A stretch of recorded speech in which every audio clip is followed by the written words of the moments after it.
Velkommen til et foredrag om Rejection Sensitivity Dysphoria, når frygt for kritik og afvisning rammer rigtig hårdt.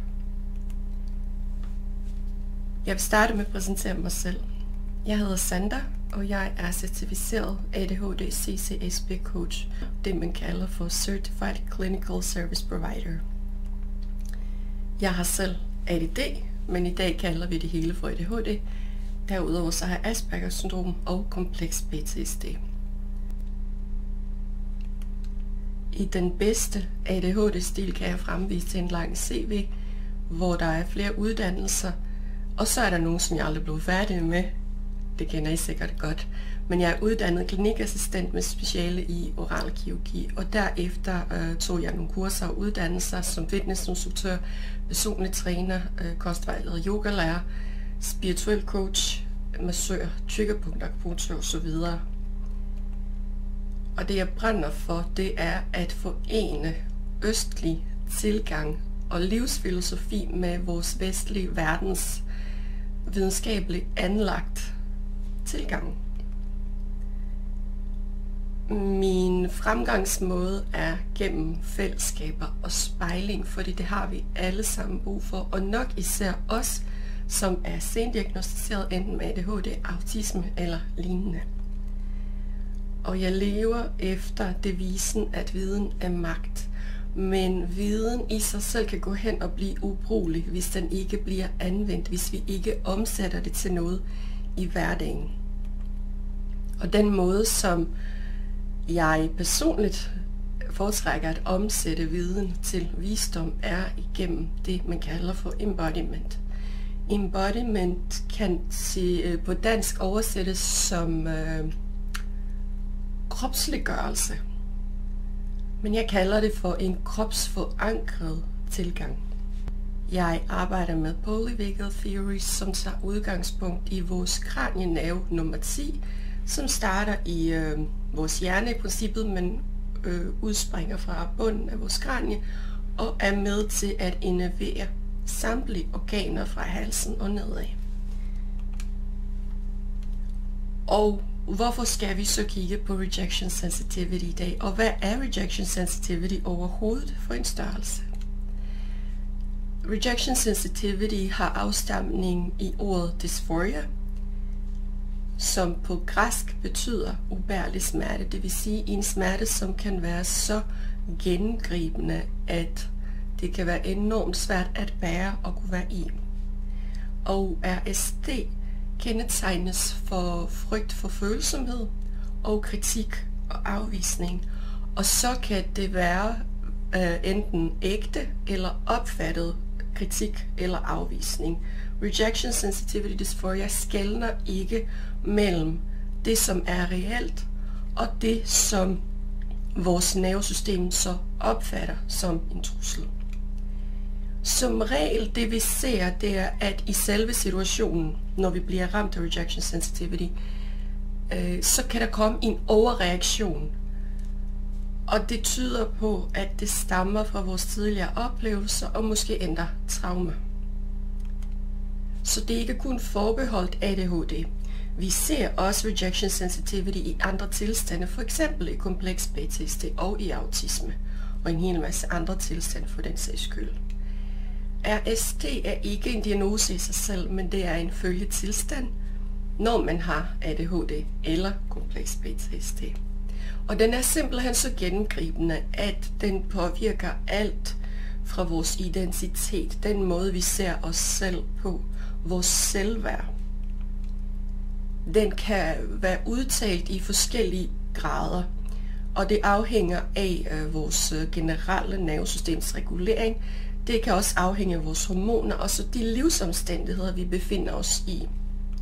Så ligesom ADHD, så er RSD også kontekstafhængigt. Det vil sige, at graden af vores funktionsevne nedsættelse varierer efter, hvad er det for nogle omstændigheder, der er omkring os, som så påvirker det. Hvordan føles RSD? De fleste beskriver det som at befinde sig i orkanens øje, sådan lige midt i det hele, hvor det hele bare kører voldsomt stærkt omkring dig.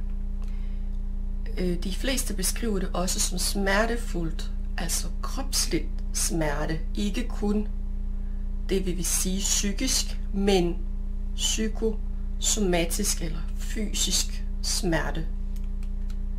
Det er en meget intens reaktion, og det kan føles fuldstændig ud af vores kontrol, uoverskueligt at være i, og det kan være enormt svært at kunne rumme sig selv og sine følelser. Mange fortæller også om en følelse af panik eller angstanfald, og en hel masse vrede, som højst sandsynligt bunder i meget dyb sorg. De fleste igen fortæller, at de føler sig fuldstændig værdiløse, som så også måske resulterer i en stor overvældende trang til at trække sig og isolere sig væk fra andre mennesker.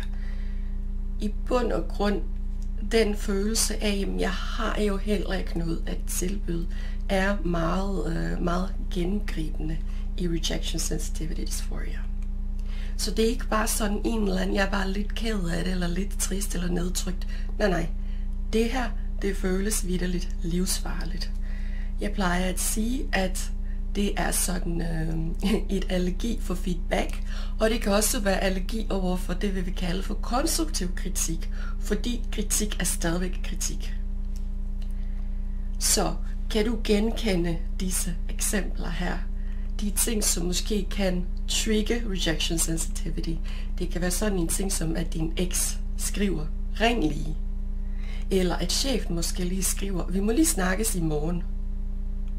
Eller at en veninde måske ikke lige svarer på din besked, eller bare sender sådan en thumb up. Det kan også godt trigge rejection sensitivity hos flere, har jeg hørt. Det kan også være, at du har et lille barn, som måske ikke lige får sin vilje og udfordrer dig. Måske flipper fuldstændig skråt, og så holder fuldstændig fast i, at det er far, der skal skifte blæ. Hvor du måske igen står og føler dig fuldstændig overflødig. Og måske endda tænker, der er sgu ingen, der vil opdage, hvis jeg ikke var her alligevel. Det kan også være sådan noget med, at din mor eller far roser dine søskende, hvor du igen føler dig overset og ligegyldig. Eller en besked på Aula eller gamle forældreintra, hvor der måske står, hej, Magnus har igen i dag. Jeg har ikke en Magnus, men jeg kan forestille mig, at hvis du er forældre, så kender du godt den her følelse af, nej, hvad nu? Det kunne også være sådan noget som billede på Facebook eller på Instagram, hvor flere af dine veninder eller bekendte er samlet, men du har ikke engang fået besked om, at de skulle mødes, og du har absolut ikke fået indbydelsen til at mødes med dem. Eller en overskudsagtig veninde eller bekendt, som så skriver, så blev der bare bagt økospælboller helt fra bunden. Og så kan du så en gang til der tage det ind og føle dig totalt mislykket, fordi dine børn igen i dag har fået en pizzastejl med i skolen. Og som om det så ikke skulle være helt nok, så vender katten sig kunne hjælpe mig også om at gå sin vej. Så bliver det bare for meget. Kunne du mærke sådan en følelsesmæssig, måske endda stressrespons, bare ved at høre på de her eksempler, for jeg kan forestille mig, at det er noget af det, som vi alle sammen kan sætte os ind i. Det er noget, vi alle sammen kan genkende. Rent historisk set, så er rejection sensitivity forholdsvis nyt begreb. Men der er blevet talt om det her dysphoria i rigtig mange år. Tidligere så er der en del kvinder især, der blev diagnosticeret med for eksempel borderline personlighedsforstyrrelse, eller ængstelig evasiv, eller emotionel ustabil, eller uspecifik personlighedsforstyrrelse, hvor det måske bare var tale om ADHD og rejection sensitivity. Vores psykiatri har stadigvæk en del, de skal nå at indhente, hvis de skal kunne følge med i tidens ånd, men hatten af for alle de læger og psykiatere og sygeplejersker og sundhedspersonale, som rent faktisk arbejder på hele tiden at blive dygtigere til at møde de her mennesker som dig og mig i deres hverdag. Så RSD kan ses på som stressrespons, og i nogle tilfælde og ret ofte som traumerespons. Jeg kommer til at lave et foredrag, som kommer til at stå på 3 dage, omkring rejection sensitivity, hvor jeg kommer meget mere ind på, hvad er det traumatiske i RSD. Men jeg vil lige gøre dig opmærksom på, at det ikke er fordi du er for følsom, eller for pøllet, eller for sensitiv. Grunden til, at du oplever denne her neurobiologiske reaktion fra dit nervesystem, er baseret på din tidligere erfaring. Og der ser vi så de her overlap på rejection sensitivity og kompleks PTSD. Og som sagt, det kommer jeg ind på i et kommende foredrag. Jeg har en rigtig klog veninde, som er psykolog. Og hun sagde på et tidspunkt til mig, ja, hvis det er hysterisk, så er det fordi det er historisk. Og det bad jeg virkelig mærke i, og det er bare blevet hos mig. Fordi det hun mente med det var, at den følelsesmæssige respons, som måske virker hysterisk udefra set, stammer fra en tidligere oplevelse, eller højst sandsynligt mere end en enkeltstående oplevelse. Hvad er det for nogle faktorer, som påvirker rejection sensitivity? Kvinder er mere udsatte for rejection sensitivity blot kvæg vores hormoner. Fordi der vil være 8-10 dage i en kvindes cyklus, hvor vores dopaminrespons vil være meget, meget forsinket og nærmest ikke eksisterende, når østrogenen falder. Så er der et andet faktor, der hedder kultur og arv, hvor vi får fortalt, hvordan skal en kvinde også være, for at være god nok. Så kvinder er blevet trænet i at vende fokus indad. Tit og ofte bliver vores første tanke, det må være mig. Har jeg gjort noget forkert? Og vores nervesystems tilstand har rigtig meget skulle have sagt i forhold til, hvordan vi opfatter verden. Føler vi os trygge, eller føler vi os som jagtdyr? De fleste med ADHD, jeg har talt med, fortæller, at det føles som et hamsterhjul, det føles som konstant at være på go, go, go. Det man kalder for hypervigilance i nervesystemet, det vil sige, at vores arousal er så høj, og vi har det rigtig svært med at finde ro. Det er også en del af traumerespons. Blodsukker har også en indvirkning på, hvordan vi tager feedback eller mødet med omverdenen. For eksempel, hvis jeg har glemt at spise, så vil min lunte også være kortere, og så vil jeg måske have tendens til at opfatte korrespondancer med andre mennesker som kritik, uden det måske nødvendigvis er tiltænkt på den måde. Så blodsukker, det var en ting, som i hvert fald kan påvirke. Vores tilknytning afhænger af, at vi er en del af flokken. Men hvis vi skal kunne være en del af flokken, og hvis vi skulle kunne trives i flokken, så er det også enormt vigtigt, at vi kan spejle os i den flok. Og kan vi ikke spejle os, så vil vi modtage feedback udefra som kritik, og kritik kan medføre, at vi bliver udstødt af flokken. Og det værste, der kan ske for et dyr, fordi vi er stadigvæk dyr, selvom vi har frontallapper, som fungerer nogle gange, så er vi stadigvæk dyr. Så den måde, vi coper med de her ubehagelige følelser på, det er, at vi simpelthen bare undgår at gå ind og mærke dem overhovedet. Hvorfor rammer rejection sensitivity så dybt? Det, der sker, når vi mødes med kritik og afvisning, det er, at vores kortisol, vores stresshormon, den stiger. Og det gør så, at dopamin tilsvarende falder. Og hvis du for eksempel får ADHD-medicin, så kender du nok den her situation rigtig, rigtig godt. Det kan være, at der tikker en besked ind på e-boks, hvor der står, Københavns Kommune har sendt dig en meddelelse, og hele din krop og nervesystem går fuldstændig i baglås. Så kan det være, at du lige har taget din centralstimulerende medicin, siger vi så, og så kan du så stå og tænke, har jeg overhovedet taget det, for det virker bare overhovedet ikke. forklaringen på det her, det er, når din stresshormon stiger, så falder dopamin. Om det er dopamin fra naturens side, eller om det er dopamin induceret af medicin. Kortisol gør ingen forskel her. I ADHD, der har vi den her dopaminfølsomhed, hvor vores krops egne dopamin, feedback og belønningssystem ikke altid virker sådan super godt. Så ofte søger vi bekræftelse udefra. Og når den her bekræftelse udbliver, så vender vi det igen indad, især som kvinder, og så igen stiller os selv det spørgsmål med, er det mig? Har jeg gjort noget forkert? Vi vender det simpelthen mod os selv. Så igen, der er også forskel på, hvad drenge og piger roses for og straffes for og belønnes for.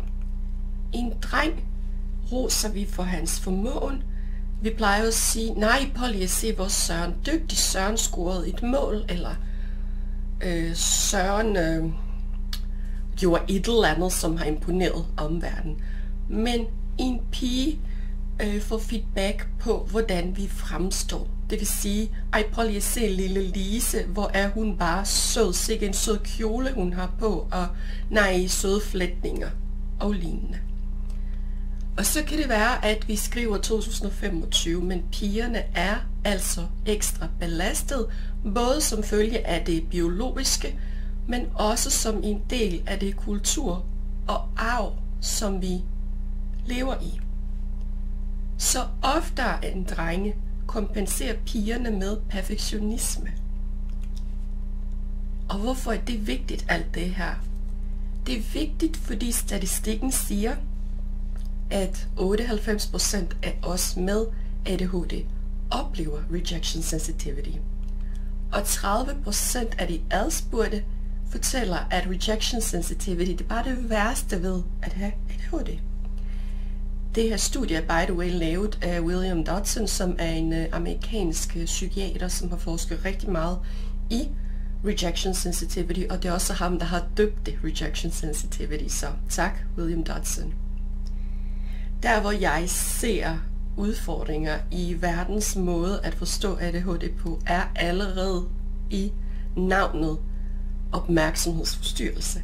Fordi ADHD er ikke bare en opmærksomhedsforstyrrelse. Det er et dysreguleret nervesystem.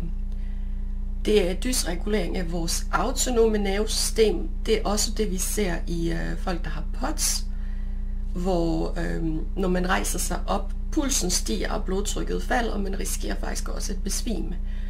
Det ser vi i tilstande, hvor vores puls er fuldstændig ude af trit, takykardi for eksempel. Det ser vi i angst, det ser vi i påvirkning af vores døgnrytme, fordi når man har ADHD, så er vores døgnrytme også pænt dysreguleret. Og så kan vi også have ret dysregulerede hormoner. Det møder vi tit hos kvinder med ADHD. Desuden så er vi også ramt på impulsstyring og målrettet opmærksomhed. Så at sige, at ADHD er en forstyrrelse af opmærksomheden, er ikke helt korrekt. Vi kan godt holde opmærksomhed, når det er noget, som er interessant, noget, som vi brænder for. På samme måde kan vi have det rigtig svært med at slippe noget, som vi interesserer os for. Så det er ikke, fordi vi kan holde opmærksomhed. Vi kan bare være udfordret på det, man kalder for målrettet opmærksomhed. Og så er der selvfølgelig det, som er et stort andel af rejection sensitivity dysphoria, og det er vores emotionelle regulering eller emotionelle bearbejdning. Fordi det vi ser, at det er et kronisk stresset tilstand i vores nervesystem. Så hvad gør vi så for at overleve? Nervesystemet er sådan ret smart indrettet. Dens ypperste formål er at holde dig i live. Og for at opnå det, har vi noget, der hedder neuroception eller neuroception. Det vil sige, det er en scanner, som konstant er på udkig efter fare. Formålet, det er, at du kommer levende igennem. Det her neuroception skelner ikke super godt mellem sabeltiger og for eksempel en sms fra chefen. Så den måde, vi håndterer det på, det er, at vi har 4 forskellige responser. Fight, flight, freeze og fawn kan være, at du har hørt om dem tidligere, men ellers så fortæller jeg lidt om dem nu. I fight, der bliver du vred og reagerer kraftigt, og der oplever vi sympatisk nervesystems arousal. Det kommer jeg mere ind på de kommende foredrag, når jeg kommer ind på polyvagal theory. I flight, så er det stadigvæk sympatiske nervesystem, der er aktiveret, fordi sympatiske nervesystem, det er det, der får os til at handle. Så flight, det kan også være sådan noget som at flygte, eller at trække sig og isolere sig. Det er stadigvæk en bevidst kropslig respons. Så er der freeze, eller at fryse. I det tilstand bliver vi handlingslammet. Og hvis du nogensinde har prøvet på et lege med en bil, der kan lave hjulspin, så kender du det her tilstand, fordi det svarer til, at du har den ene fod på bremsen og den anden på speederen, og motorens omdrejninger kommer ret højt op, men du står fuldstændig stille, og hjulene drejer på stedet, men du kommer ingen vegne. Simpelthen fordi der er lige meget aktivering på det, man kalder for sympatisk og parasympatisk del af nervesystemet. Så det er den her følelse af, I have to, but I can't, I have to, but I can't. Det er også her, vi overanalyserer, og så sidder fast i den her analyseparalyse.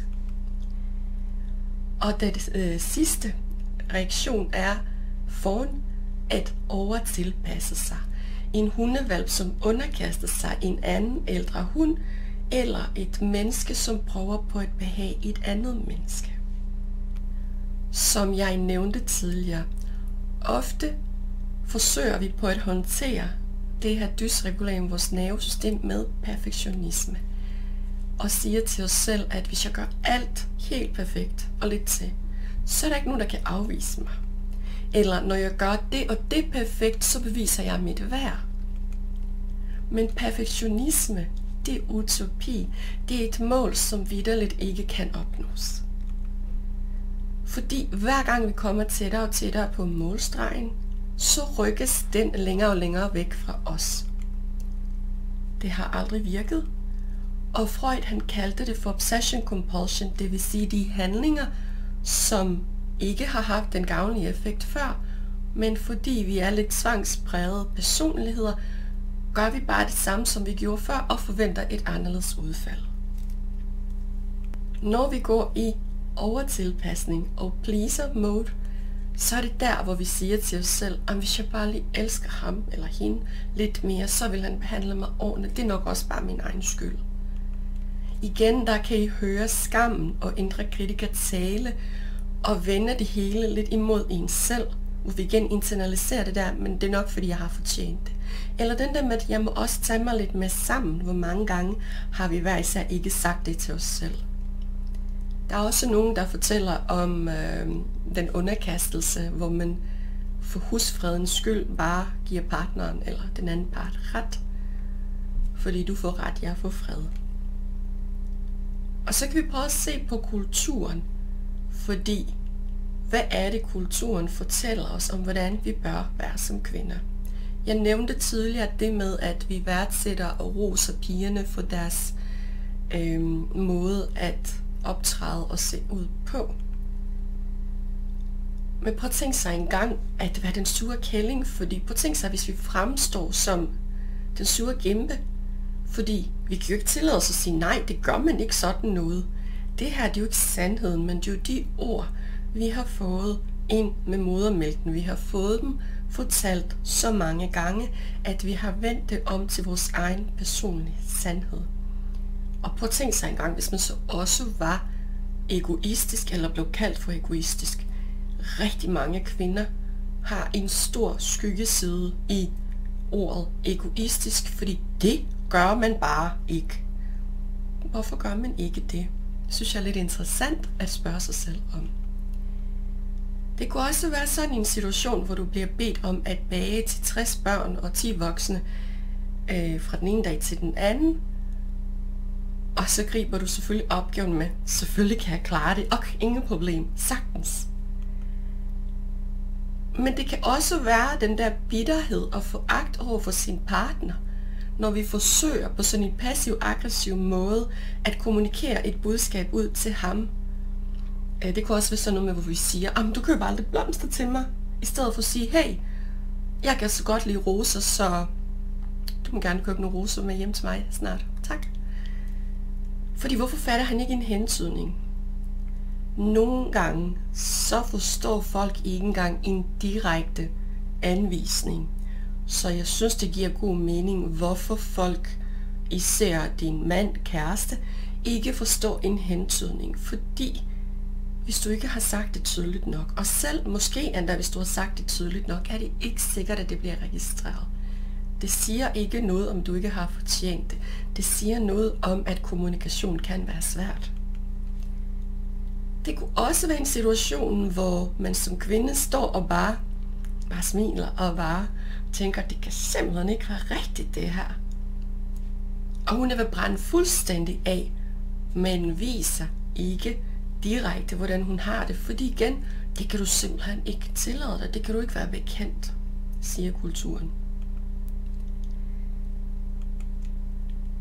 Så for at undgå de her ubehagelige følelser, så kan vi gå i gang med alle mulige mærkelige, ulogiske overspringshandlinger.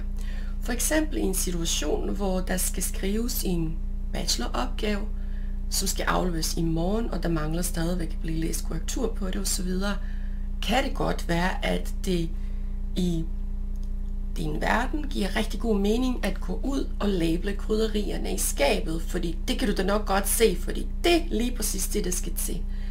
Alt, hvad der indebærer den her opgave, kan man måske gå rundt og bare lade, som om den ikke er der, den findes ikke, og det er bare det går fint, det klarer jeg, det gør jeg sagtens.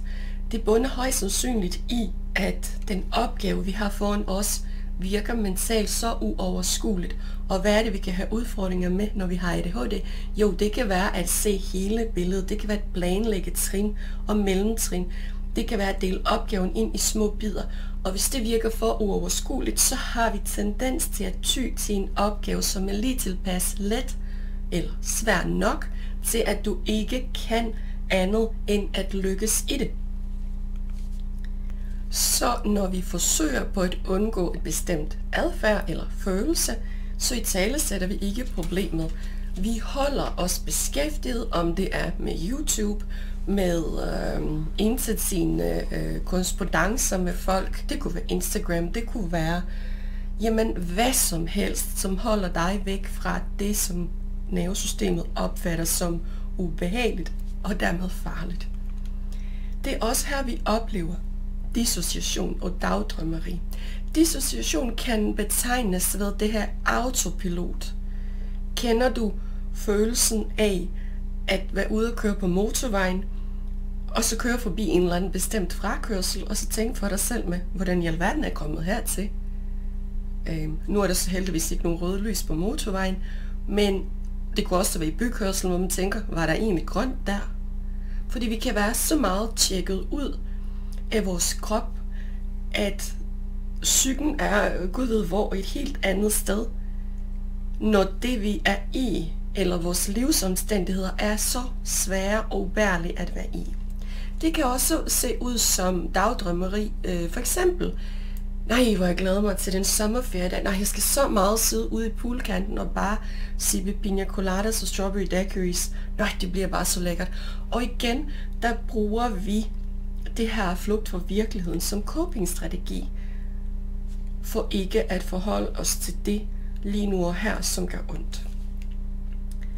Analyseparalysen tænker jeg, at vi alle sammen kender. Den der overtænkning af vores egen overtænkning og planlægning og vitterlige flowchart-diagrammer, hvor hvis det sker, så gør jeg sådan her, og hvis han eller hun siger sådan her, så siger jeg sådan her, og derfra så hver mulighed forgrener sig til flere andre. Det der kendetegner her, det er, at der er ingen handling på. Vi sidder fast i vores tankefølelser, det vi fornemmer i kroppen, men der er ingen handling på noget som helst af det, vi tænker i det undgående adfærd. Tit og ofte så bunder det i, at vi overhovedet ikke er bevidste om, hvordan vi har det, fordi igen, hvordan kan du vide, hvordan du har det, hvis du konstant flygter væk fra det? Og så undgår vi alt, hvad der overhovedet kunne minde om den ubehagelige situation. Det kunne for eksempel være igen for at undgå at kigge på den bacheloropgave, at så labler du krydderierne i skabet, eller så går du ud i haven og bygger et hundehus, for jo, det kan du da nok godt se, det er det, der skal til. Og det er også her, vi siger ja, når vi mener nej. Fordi det kan føles mere legitimt at skuffe sig selv, end at skulle skuffe og svigte en anden. Det er så dybt indgroet i os som mennesker, og det hele bunder i, vi gerne vil høre til. Vi gerne vil være en del af flokken. Fordi hvis de andre opdager, at der er noget, jeg ikke kan, jamen så bliver jeg smidt ud, eller så bliver jeg blacklistet. Hvad kunne der ske, hvis vi åbner mund? Jo, lige præcis det. Vi risikerer udstødelse. En situation, som jeg synes kendetegner det her undgående adfærd rigtig godt, er tegnefilm med pingvinerne fra Madagaskar, hvor den ene af dem siger, just smile and wave, boys. Og den scene synes jeg er så sød, og jeg grinede så meget af den, da jeg så den. Simpelthen fordi det var så genkendeligt. Hvilket voksent menneske kender du ikke lige, som ikke har trukket på den strategi med bare smil og vink, drenge. Det går nok lige. Ja, kvinder og maskering. Som kvinde med ADHD, så har du højst sandsynligt og gentagne gange hørt, du er bare for meget. Eller, det er simpelthen ikke godt nok, så var du for lidt. Eller, hvorfor kan du ikke bare tage dig sammen? Og du overreagerer også bare altid. Så vi maskerer simpelthen for at passe ind i flokken. Men jeg er nødt til at skuffe dig ved at sige, at det er et falsk tilhørsforhold. Du kan ikke være en del af noget, hvor dem omkring dig ikke kender det sande jeg. Vi skjuler vores udfordringer, når vi maskerer. Og hver gang vi maskerer, så forstærker det vores rejection sensitivity. Men hvis vi så ikke maskerer godt nok, så føler vi os sådan fuldstændig fejlet og mislykket og forklædt som normal. Og det er også her, vi kan have den her imposter syndrom og frygt for, at de andre lige om lidt opdager, at jeg har ikke styr på en skid. Udfordringen det her, det er, at, og især for eksempel i psykiatrien, hører vi så tit, hvordan maskering fejlfortolkes som færdigheder og skills. Fordi når du kommer ind og taler med en fagperson og fortæller dem om de udfordringer, du møder, kan det være, at de kigger på dit CV og siger, du har da klaret så mange ting, altså så, du ved, jamen det kan du sagtens. Og så oplever vi bare en gang til, at vores udfordringer bliver bagatelliseret og negligeret. Og det vi oplever, når vi maskerer, det er, at vi brænder fuldstændig ud. Det har noget at gøre med den her tilhørsforhold, hvor vi ikke føler, at vi hører til, fordi vi føler, at vi faker den hele tiden, fordi vi føler, at vi ikke rigtig er os selv, og vi føler egentlig ikke rigtig, at de andre kan lide os, men hånden på hjertet, de kan ikke kunne lide dig, hvis de ikke engang kender dig. Og det resulterer bare i en hel masse ensomhed og følelse af at være forkert. Der mister vi også kontakten til os selv, og det kan føles som at miste sig selv fuldstændig. Vi disconnecter fra andre, fordi vi er disconnected fra os selv, og det hele bunder i enormt meget skam, som så udløser endnu mere skam, endnu mere imposter syndrome, endnu mere forstærket rejection sensitivity, endnu kraftigere udtalt indre kritikers stemme.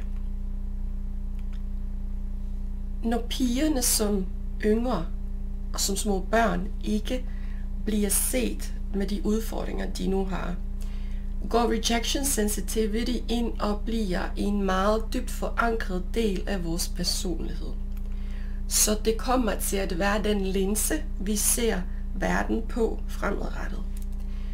Vi kompenserer så med perfektionisme, og så er det som regel den stille, dygtige, forsigtige pige, som føler sig fuldstændig som imposter og skammer sig helt enormt. Som regel ser vi de her udfordringer hos 12-talspigen, som udad til ser ud til at være så dygtig til en hel masse, men der er ingen der ser bag facaden, og der er ingen, der spotter, hvor hårdt hun knokler, blot for at holde hovedet over vandet. Vi ser hos de piger, at de også trækker sig, føler sig meget ensomme, og det lider i stilhed. Og det lider især, fordi der ikke rigtig nogen omkring dem, der kan spejle deres udfordringer. Måske endda, fordi de ikke kan se disse udfordringer. Lige i det her tilfælde vil jeg tale for, at behandlere med ADHD, hold op, hvor er der brug for os. Kvinder, mænd, jeg er ligeglad med ADHD, spotter det her rimelig hurtigt. Det her vi risikerer, at hvis vi kommer ind til neurotypisk behandler, at de ikke ser vores udfordringer, blot fordi det eneste, de kan forholde sig til, det er det faglitteratur, som de har haft med at gøre. De kan måske ikke nødvendigvis genkende den her indre oplevelse, og det er lige præcis her, jeg synes, behandler, om det er læger, psykiatere, psykologer osv. med ADHD, hold op, hvor er der bare brug for os. Kulturen fortæller, at vi skal være den her søde, stille, dygtige pige. Men den her good girl tilgang, hvad har den gavnet i dit liv? Jeg siger ikke, at det har været fuldstændig forgæves, men tit og ofte spænder det ben for os som voksne kvinder. Fordi der sidder så mange fortællinger og overbevisninger fra kulturens side inde i os selv som voksne, hvor vi kan høre ordene fra tidligere i forhold til, at det kan du simpelthen ikke være bekendt, og det kan du ikke tillade dig, og det gør man bare ikke, og så videre, og vi bliver ved med at leve efter de deviser fra fortiden. Og hvem får noget ud af det? Ikke rigtig nogen. Ikke rigtig nogen, og det gør du absolut heller ikke. Hvis du har børn, så vil jeg især opfordre dig til at kaste dig ud i noget selvudvikling. Det kan være mit forløb, det kan også være hvad som helst andet, men for Guds skyld, kig indad. Sæt spørgsmålstegn ved alt. Alt. Sæt især spørgsmålstegn ved de ting, du tænker, fordi tanker er tanker, det er ikke facts. Din krop er det bedste redskab, du kan bruge for at navigere i den rette retning for dig, fordi din krop, dine følelser, vil til hver tid fortælle dig, hvordan det forholder sig for dig. Du får ikke noget ud af at være good girl og rette ind og gøre alt for alle og være alt for alle. Du brænder ud. Det er ikke det værd. Den her verden har brug for mere autenticitet, mere ægthed, mere renhed i forhold til barnagtig glæde, i forhold til at ture og være den vi er, de skæve eksistenser. Det er jo lige præcis det, der skal til. Rejection sensitivity stammer i tidligere oplevelser. Dine tidligere erfaringer. Mange af de tidligere erfaringer kan vi i dag betegne som traumer. Og i mit kommende foredrag kommer jeg igen mere ind på min definition af, hvad trauma er. Der hvor vi ser den her følelse af at være uelskelig, uværdig, ikke god nok, dybt forankret i hele vores væsen. Det er altså traumerespons. Det er også der vi ser, at det skam, der driver adfærd, fordi alle de steder, hvor der har været svigt, hvor der har været sorg, hvor der har været trauma, så vil der være aspekter af skam. Når vi tror, at kærlighed, det er noget, vi skal gøre os fortjent til, og andres accept, det er også noget, vi skal gøre os fortjent til, når vi drives af, at vi konstant skal bevise vores værd. Det er der, vi mister kontakten til os selv. Fordi når vi ofrer den person, vi er i vores inderste kerne, for at føle midlertidigt, at vi hører til i flokken, for eksempel i familien. Det er der, vi mister kontakten til den, vi er. Det er der, vi mister retning i livet. Det er der, vi mister livsgejsten, som de taler om i Polyvagal Theory. Fordi når vores vitale livskraft falder, når vi føler os mere udbrændt, når vi har mere brug for at trække os, når vi har mere brug for at hvile, ikke blot sådan træt, men bare totalt udkørt, udbrændt, er et tegn på, at vores nervesystem er ude af trit, og at vi ikke er i kontakt med den vitale livskraft, vi hver især bærer inde i os. Der kan man så arbejde med, hvad er det egentlig, jeg gerne vil? Og det kan virke så fjernt, at overhovedet at fornemme, jamen, hvad er det, jeg gerne vil? På et tidspunkt blev jeg sygemeldt fra mit tidligere studie. Og jeg kan huske, at min studievejleder siger til mig, du skal hjem og passe på dig selv, Sandra. Og så kan jeg huske, at jeg sad og kiggede så mærkeligt på hende. Du skal gøre noget, som gør dig glad, sagde hun. Og så sad jeg bare der og tænkte, nå, kunne du så også lige fortælle mig, hvad det er? Og jeg kan huske, at jeg gik ud fra hendes kontor endnu mere forvirret, end jeg, da jeg gik ind. Så mit første go-to var at google, hvad skal der til for at føle sig glad? Jeg var så disconnected fra mig selv, at jeg tyr til Google, fordi jeg vitterligt ikke kunne mærke, hvordan jeg havde det.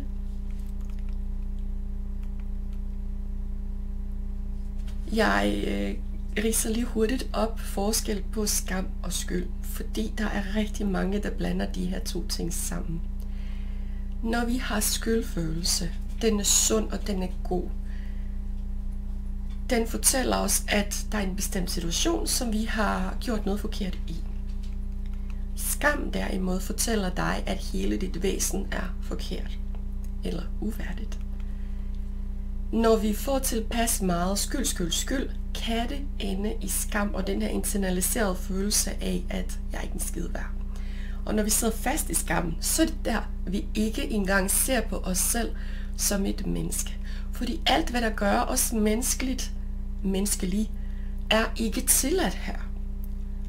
Og det er slet ikke de samme regler, vi vil behandle et andet menneske for. Det er okay, de er menneskelige, men det må jeg ikke, for det gør man ikke sådan noget. Og det giver bare en hel masse dissonans i vores møde med andre mennesker. Så når vi mister forbindelse med vores inderste længsler og ønsker og passion, det er også der, vi oplever at sidde fast i livet. Og når vi sidder fast i livet, det er der, vi kan konkludere, at vi sidder fast i vores nervesystem. For at illustrere det her cyklus, vi oplever i skam og rejection sensitivity, den kender vi sikkert alle sammen, det er jeg rimelig sikker på. Vi oplever lige i starten af pilen, lige foran pilen, den her frygt for at fejle. Så når en opgave synes uoverskuelig, kan vi ty til overspringshandlinger, for eksempel krydderiskabet, hundehuset ude i haven, eller hvad du nu kan finde på. Det gør så, at vi kritiserer os selv endnu kraftigere, fordi vi er super bange for at slå fejl, så vi gør noget helt tredje, som intet har med den forventede opgave at gøre. Så kan vi så starte med at kritisere os selv, fordi, jamen helt ærligt, hvad er der galt med dig? Du ved godt, der er en deadline i morgen, og du kan da lige så godt gå i gang. Det trigger så en hel masse dårlig samvittighed, ængstelig følelse, og så sådan en depressiv træk, nedtrykthed i vores krop, som gør, at vi føler, jeg har da heller ikke styr på noget, som jeg overhovedet ikke tillid til mine egne evner, fordi jeg har åbenbart ikke nogen evner. Det gør så, at vi frygter at fejle endnu mere, fordi det skal nemlig nok hjælpe. Og så gør vi det, at vi sætter barren endnu højere, fordi jo, når jeg gør det helt fejlfrit, så går det nok. Problemet er bare, at hele det her cyklus her er selvopfyldende profeti, fordi det kan vi ikke lade sig gøre. Vi baserer vores tilgang til os selv på en idealistisk verdenssyn. Men verden er ikke ideel, og der er ingen hensyn til din biologi i det her, i udskamningscyklus.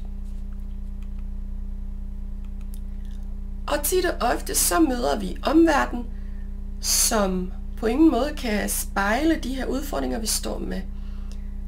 Og så kan det være, at du beklager dig til en veninde, ven, mor, far, hvad det nu er, din egen læge måske, og fortæller om det, som er svært for dig. Hvis vedkommende ikke selv kan se det, så findes det ikke for dem. Så det kan gå hen og blive ret uheldigt, og dine udfordringer kan blive negligeret og bagatelliseret. Og du kan måske få at vide, men så er det heller ikke værre. Eller, det passer i hvert fald ikke, hvis du for eksempel i tale sætter, at jeg bliver ked af det, I don't know. Hvor partneren måske siger til dig, det passer i hvert fald ikke. Det kan også være, når du forsøger på at kommunikere, eller et talesætte, noget som helst. At du bliver mødt med, hvorfor skal du også bare altid vende alt til en diskussion? Og nu må du simpelthen set komme videre, det er også 10 år siden. Jeg mindes en situation fra dengang mine børn var små, hvor jeg var ude på legepladsen med dem, og jeg kan huske, at jeg skammede mig sådan over, at jeg brød mig altså ikke særlig meget om at skulle stå ude på legepladsen, fordi for det første, så skriger børn rigtig meget. Måske ikke nødvendigvis mine egne, men andre folk har også børn. De der pludselige lyde der, det er mit nervesystem virkelig ikke godt til. Så sådan en ting med at få sollyset i hovedet, det var også bare enormt drænende for mig. I dag ved jeg, at solbriller havde hjulpet en hel masse, men dengang, det var bare ikke rigtig sådan nogle skåne hensyn, jeg tog til mig selv, fordi jeg vidste simpelthen ikke, at jeg havde hverken ADHD eller autisme. Og da jeg så beklager mig til en person i familien, som jeg havde ret tæt på, får jeg så at vide, sådan har jeg det slet ikke. Og det efterlod mig med den der følelse af, hvad skal jeg bruge det til? Fordi, godt for dig, tror jeg nok, men det hjælp skulle det absolut ikke, vel? Så kunne jeg bare stå der og føle mig endnu mere forkert endnu en gang. Det kan også være sådan en udmelding fra lægen eller en anden fagperson, hvor du får at vide, det er også bare psykisk. For det tit og ofte, når en kvinde henvender sig i sundhedsvæsenet, bliver det vendt om til, det er også bare sådan noget psykisk noget, eller det er bare psykosomatisk, du skal da bare lade være med at tænke på det. Og når vi er sådan enormt stresset, og det hele virker overskueligt, og vi måske begynder at glemme ting, så er det bare den der klassiske med, om du skal da bare starte til yoga, eller har du overvejet at starte med at meditere? Jesus Kristus altså. Nej, det har jeg ikke, eller jo, det kan også godt være, at jeg har det, men min krop kan være så meget i overdrive, at yoga og meditation kan virke ret så uoverskueligt. Jeg kan knap nok hænge sammen. Og så kommer den klassiske, du skal da bare have dig en kalender. Tak. Det var måske lige præcis det, jeg manglede.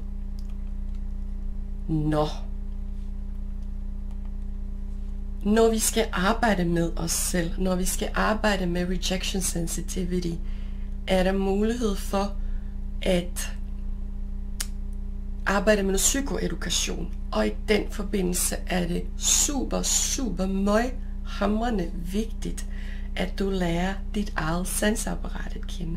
Den måde, din krop og nervesystem responderer på de forskellige sanseinputs og stimuli. Det kan være, at du opfatter for meget i forhold til, hvad din krop og nervesystem kan nå at bearbejde. Det kan også være, at du er en af dem, som søger sansestimuli. Det er enormt vigtigt, at du kender dig selv på det her plan, sådan så du bedre kan passe på dig selv og på dem omkring dig. Der er også mulighed for at lære om rejection sensitivity dysphoria og lære dig selv og dine mønstre at kende. For eksempel i en situation, hvor du trækker dig tilbage eller isolerer dig fra folk omkring dig. Højst sandsynligt har der været en trigger, en udløser, inden du trækker dig tilbage. Og jeg synes, det er super vigtigt at få kigget på, og måske nå at standse ulykken i det her tilfælde, inden det stikker fuldstændig af. Jeg vil anbefale at bruge girafsproget i kommunikationen, og girafsproget går ud på, at man taler ud fra jeg-sted. Det vil sige, jeg har brug for, at du lige handler ind på vejen hjem, eller jeg har brug for, at du hjælper mig med at tømme opvaskeren. Det modsatte af girafsproget, det er ulvesproget. Og man siger, at i ulvesproget, så dutter man en hel masse. Det vil sige, der starter man sætninger ud fra, du skal, og du gjorde, og du sagde, og du tænker ikke. Eller, du er også bare helt ligeglad. Girafsproget og ulvesproget har 2 vidt forskellige formål, og jeg kan varmt anbefale at bruge girafsproget, for der går du efter bolden og ikke efter manden. Jeg-støttende tilgang kan også være en mulighed, hvor man bruger det til at give borgeren eller klienten et sprog for de ting, de sanser, de ting, de fornemmer, kropssprog for eksempel. Og assertiv kommunikation, det er også virkelig anbefalelsesværdigt. Assertiv kommunikation går ud på, at du taler respektfuldt, italesætter dine ønsker, dine behov, respektfuldt både over for dig selv og over for hinanden, og bestemt egentlig at stå fast ved den måde, du oplever verden på. Og så er der det magiske ord, NEJ. Sidste forløb, jeg havde med pigerne, mit indre kompas, den ene opgave gik ud på at sige nej. Og jeg kan huske, at det så ret mærkeligt ud i hovedet, fordi, det mener du bare ikke. Jo, det gør jeg. Og det gik faktisk sport i det, og det var bare så fedt. Et andet godt eksempel med ordet nej, det står jo ikke til forhandling. Det er en hel sætning.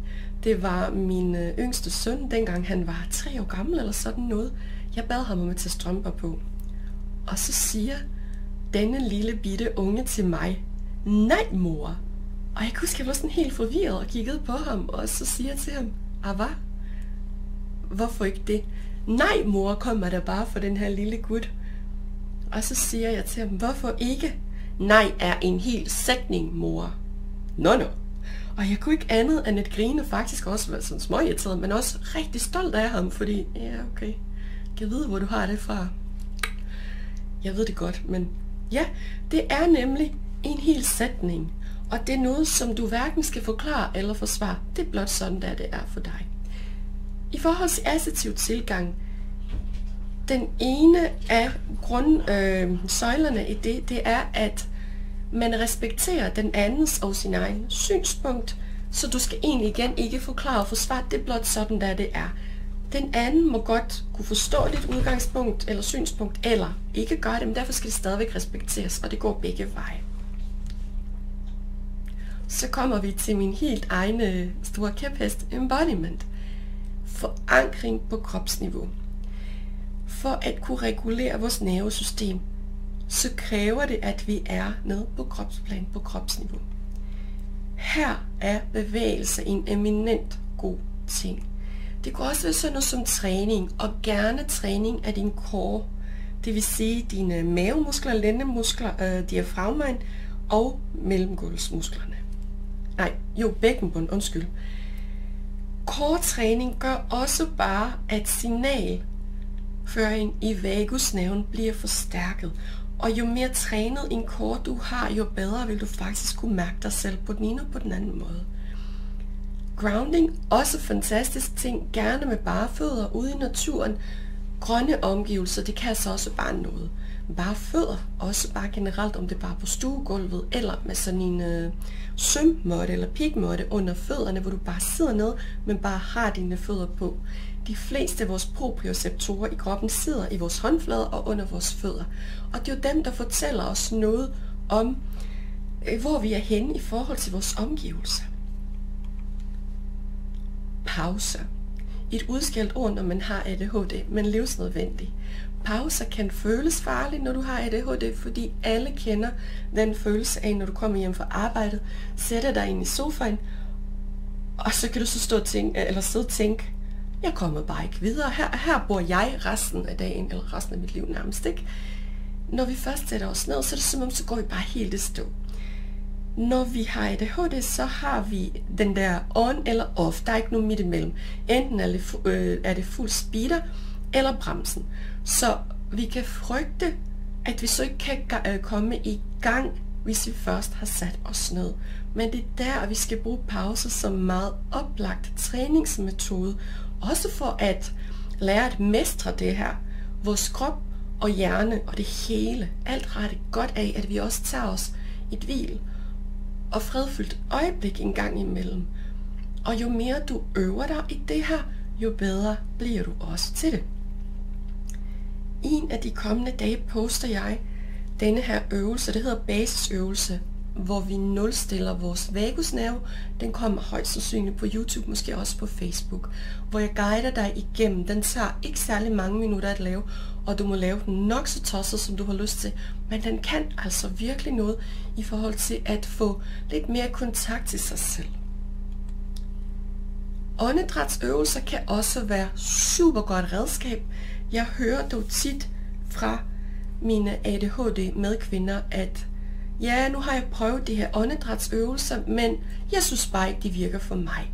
Og det gjorde, at jeg stillede mig lidt nysgerrig som yogalærer og tænkte, hvorfor gør de egentlig ikke det? Fordi jeg har selv lært en hel masse åndedrætsøvelser at kende, og nogle af dem selvfølgelig bedre end andre, men jeg havde lige brug for at lure, hvor er det går galt i forhold til den her kvinde, som forsøger på at lave den her åndedrætsøvelse, hvor hun tænker, jamen jeg får det faktisk bare dårligere. Og det jeg kom frem til, det er, at vi bliver så tit instrueret i, tage en dyb indånding. Og det kunne ikke være mere væk fra, hvad der er godt for os i den situation. Altså, det overhovedet er muligt, fordi det sidste, vi har brug for, det er at tage en dyb indånding. Det, vi har brug for, det er at puste ud. Puste ud. Fordi når vi får for meget ilt i kroppen, det er ikke en god ting. Det aktiverer vores sympatiske nervesystem, vores fight-or-flight mode, hvor vi i stedet for at blive beroliget, vi bliver mere kampparate eller på flugt. Det er det sidste, vi har brug for. Det vi har brug for i den situation, det er at skabe noget beroligende på vores nervesystem. Og når vi arbejder med udånding, så aktiverer det parasympatiske nervesystem, det vil sige den del af vores nervesystem, som beroliger vores puls, som regulerer vores fordøjelse, som skaber ro. Den kalder for rest and digest del af nervesystemet. Så næste gang du får at vide, du skal tage en dyb indånding, mind dig selv på et du lige skal puste ud først. Så må du gerne tage en dyb indånding. I yoga lærte jeg en fantastisk pranayama øvelse, som igen også får skabt ro på vores nervesystem, som arbejder med vores venstre side af kroppen og højre side af hovedet, altså hjernen, hvor vi lukker af for det højre næsebor. Jeg er ligeglad med, hvad for en finger du bruger, men du lukker af for dit højre næsebor, og så trækker du vejret kun igennem dit venstre næsebor. Og det her, det kan du gøre i flere minutter, lige så længe som du føler, det er behageligt. Jo mere er ikke nødvendigvis jo bedre, fordi du skal da heller ikke slukke dig selv fuldstændig. Men når vi arbejder med vores venstre side af kroppen og vores venstre lunge, skaber det bare ro på vores nervesystem og gør, at vi bare lige falder lidt mere til ro. På samme måde, hvis du har brug for at skabe lidt mere aktivering i nervesystemet, lidt mere go, så gør du det tilsvarende med modsat side, hvor du lukker af for dit venstre næsebor og trækker vejret igennem højre side og puster ud igennem næsen. Alt vejrtrækning i yoga foregår gennem næsen. Man kan godt puste ud gennem munden, men lad være med at bruge det for meget. Husk måske, at vi siger, at næsen bruger vi til vejrtrækning, munden bruger vi til at kysse med. Der er også mange, der fortæller, at de har god effekt af tapping, og det man også kalder for emotional freedom teknik, hvor vi for eksempel sidder og banker på nogle bestemte punkter på kroppen. Det er baseret på meridianlære og østlig tilgang til akupunktur for eksempel. Og så er der sådan noget som sex og berøring og hud mod hud kontakt, som kan være enormt groundende og gavnligt for vores nervesystem. Forudsætningen for, at det er beroligende, er, at vi godt kan lide den person, vi har hud mod hud kontakt med, eller nærhed med, og at det gøres inden for samtykke fra begge parters side. Og så er der kreativitet og humor. Humor har fantastisk god indvirkning på vores amygdala, vores stressresponscenter, som kan være overaktiv, når vores autonome nervesystem er ude af trit. Så humor, noget som får dig til at grine, det kan virkelig varmt anbefales. Hvis du så kan kombinere det med noget, som er kreativt. Fordi kreativitet dæmper angsten og ængsteligheden. Og det er også noget af det første, der forsvinder, når vi bliver ængstelige. Så er det vores evne til at tænke kreativt. Så hvis angsten kan nedregulere vores evne til at være kreativ, så skal vi tænke på, at kreativitet også kan nedregulere angsten. Jeg håber ikke, at du er særlig snæversynet eller nærtagende, fordi så må du lige spole over de næste 15 sekunder i videoen, eller det næste billede, men jeg så det her billede på Reddit en af dagene, og så grinte jeg simpelthen bare så meget, fordi jeg tænkte faktisk, det godt, at jeg skulle starte med at hækle. Jeg kan ikke engang lave en knude med et hæklenål, så det er måske sådan lidt et sat til højt. Men jeg synes bare, det var lidt morsomt, fordi ja, de ser da lidt nuttet ud, ikke? Nå. Hvordan kan vi takle rejection sensitivity? En af mine personlige favoritter er at skrive dagbog, eller jeg kalder det så for journaling. Og i den forbindelse stiller jeg mig selv nogle bestemte spørgsmål. Det ene af de spørgsmål var det der reel afvisning eller kritik? Eller er det noget, som jeg opfattede som det? Er der vitterlige beviser for, at jeg blev afvist? Eller er det mere min afvisningsfrygt linse, jeg ser på verden gennem? Ved jeg med sikkerhed, at jeg blev afvist? Højst sandsynligt ikke. Jeg spørger også mig selv om, hvad er det, der sker omkring mig for tiden? Er jeg mere stresset, end jeg plejer at være? Højst sandsynligt ja. Og det er så også der, jeg arbejder med at reframe tankerne. Jeg skriver som regel de her tanker ned. Det behøver ikke at være noget stort. Det kan også være noget, jeg tegner op. For eksempel, hvis min veninde ikke lige har svaret på min besked, i stedet for at sige til mig selv, hun er da også bare pisse ligeglad med mig, så kan jeg godt, måske når jeg er faldet tilpas meget ned, sige til mig selv, det kan også være, hun er travlt. Og et eller andet sted er det ikke fantastisk at tænke på, jeg er da glad for, at min veninde har et liv, i stedet for bare at sidde med sin telefon i hånden og vente på, at jeg skriver, for det vil da godt nok være trist for hende. Det er også her, jeg arbejder med at lade tvivlen komme folk til gode. Det vil sige, hvis min veninde ikke lige har svaret på min besked, at jeg så antager, hun har nok travlt. Fordi hvorfor skulle hun ikke svare? Det er nok ikke, fordi hun ikke længere kan lide mig, fordi hvorfor skulle hun ikke det? Venskaber går begge veje, og man må også antage, at folk, man omringer sig med, vil også dit bedste.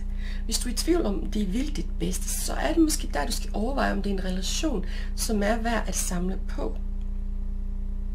Og så kan jeg også spørge mig selv, når jeg står i den her cirkel af udskamning og kritik af mig selv, så kan jeg spørge mig selv, hvad vil jeg sige til min ven eller veninde eller mit barn i den her situation? Vil jeg fortælle dem, kæft, hvor er du bare en idiot, Sandra, det fuckede du også bare op, eller nå, nu fik hun whatever bare nok af lidt pis, og vil jeg virkelig sige de der ting, jeg siger til mig selv? Vil jeg sige det til et andet menneske? Det håber jeg ikke. Jeg håber faktisk ikke, at jeg siger det til mig selv, men nogle gange så opdager jeg det ikke, når det sker. Men når jeg opdager det, så tager jeg også ansvar for det, og siger faktisk undskyld til mig selv, for nej, det var ikke okay.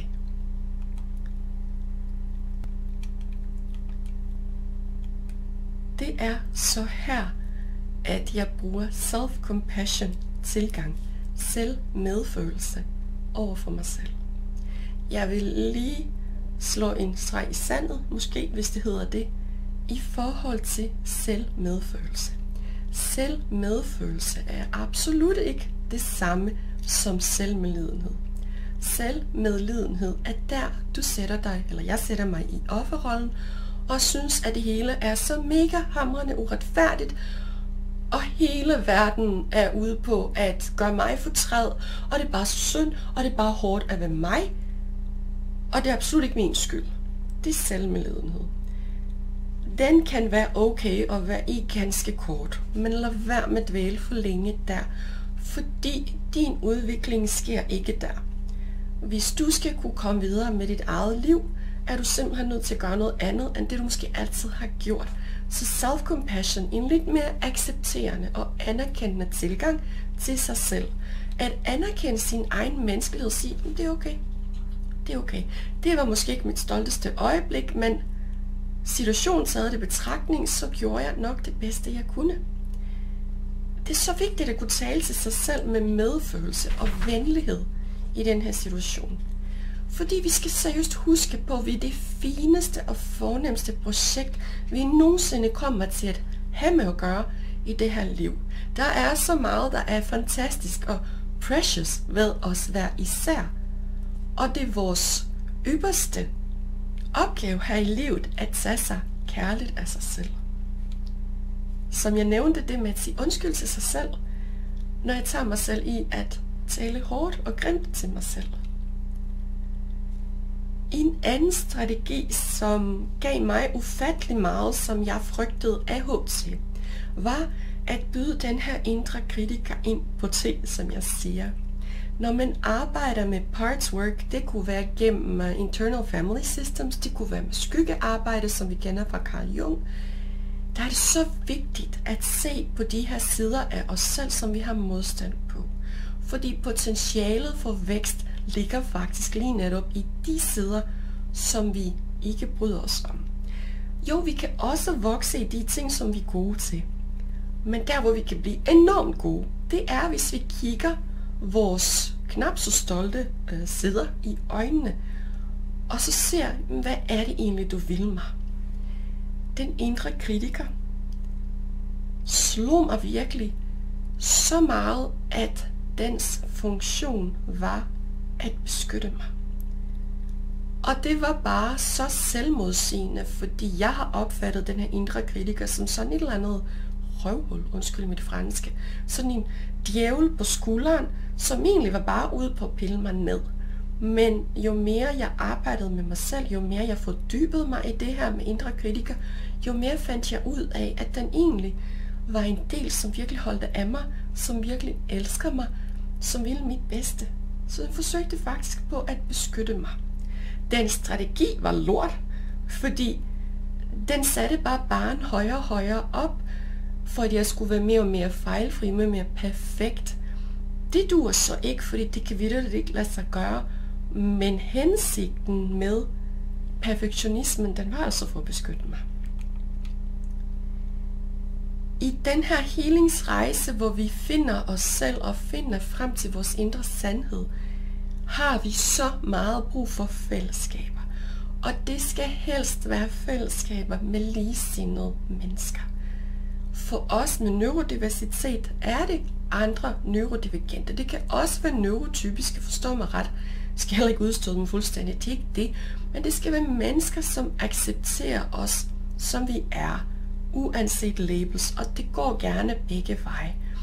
Vi har brug for den der trygge flok, vores safe people person.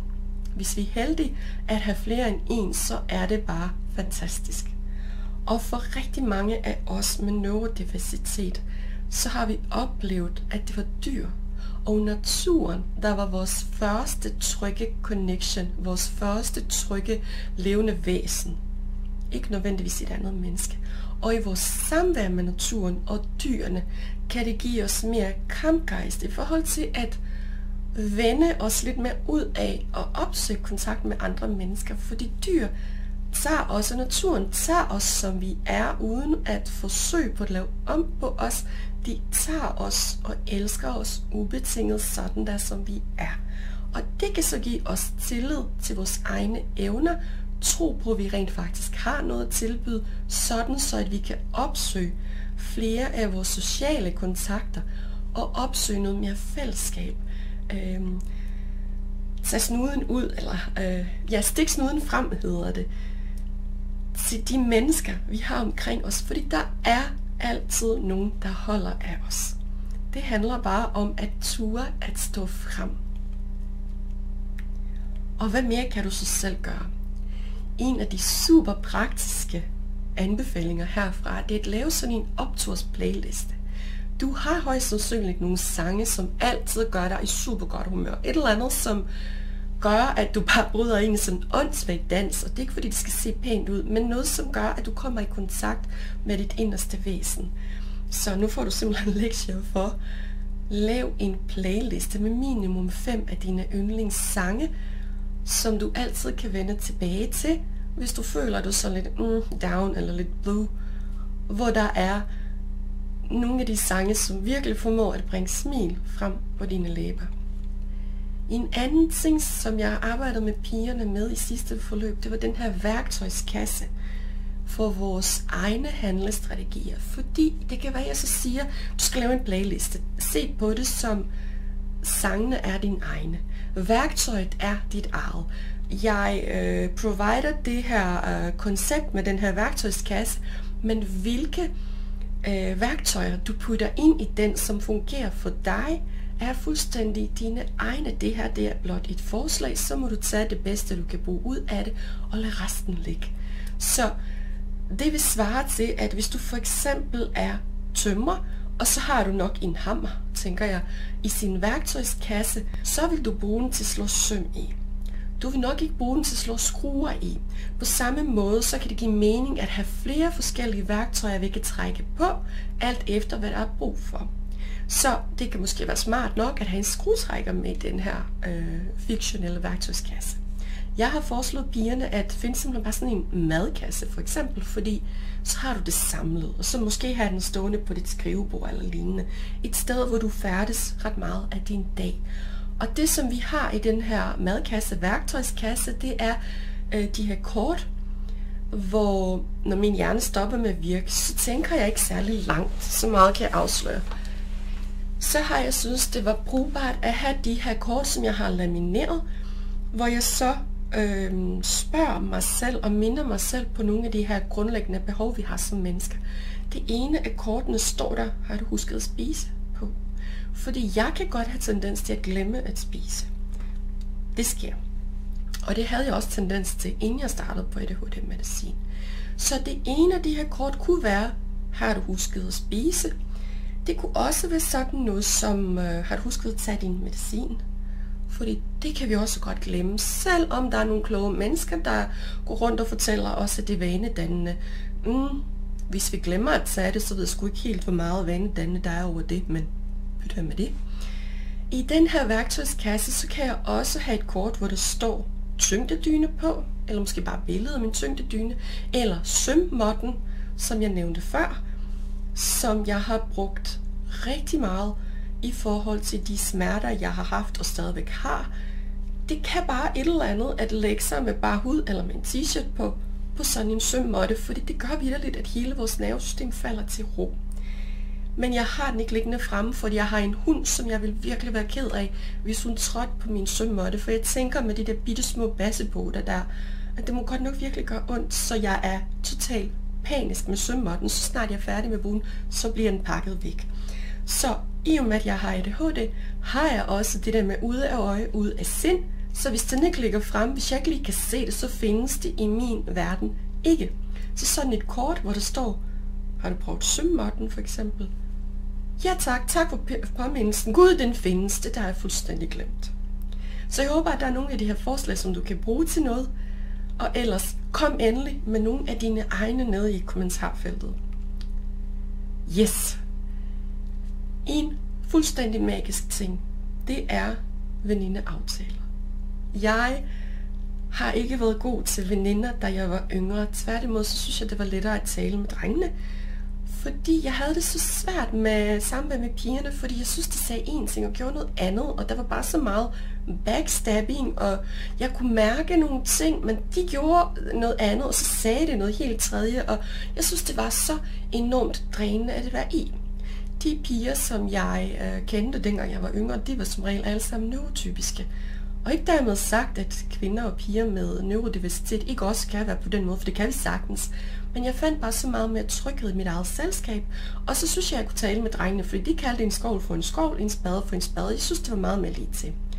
Jo ældre jeg blev, jo mere heldigt kan jeg se i søsterskaber og fællesskaber med veninder. Og nu, mit omgangskreds er primært kvinder. Jeg har også nogle kammerater, jeg snakker rigtig godt med, og går nogle dejlige ture med, og kan vende alle mulige mærkelige ting med, men mine veninder vil jeg dø for. No questions asked. Ingen tvivl overhovedet. Det er nogle piger og kvinder, hvor jeg ved vitterligt, hvor vi har hinanden henne. Og det er nogen, jeg vil slippe alt i verden for at kunne være der for, fordi de gør faktisk lidt præcis det samme for mig. Der er en helt anden form for loyalitet med veninderne i dag, som jeg på ingen måde havde, dengang jeg var yngre. Så hvis du er en yngre pige og lytter med og føler dig meget ensom, kan jeg trøste dig med at sige, bare vent til du bliver ældre, det bliver så meget bedre. For det første, fordi du lærer dig selv bedre at kende. For det andet, jo mere du står ved dig selv, jo flere af dine egne weirdos, på en god måde, vil du tiltrække.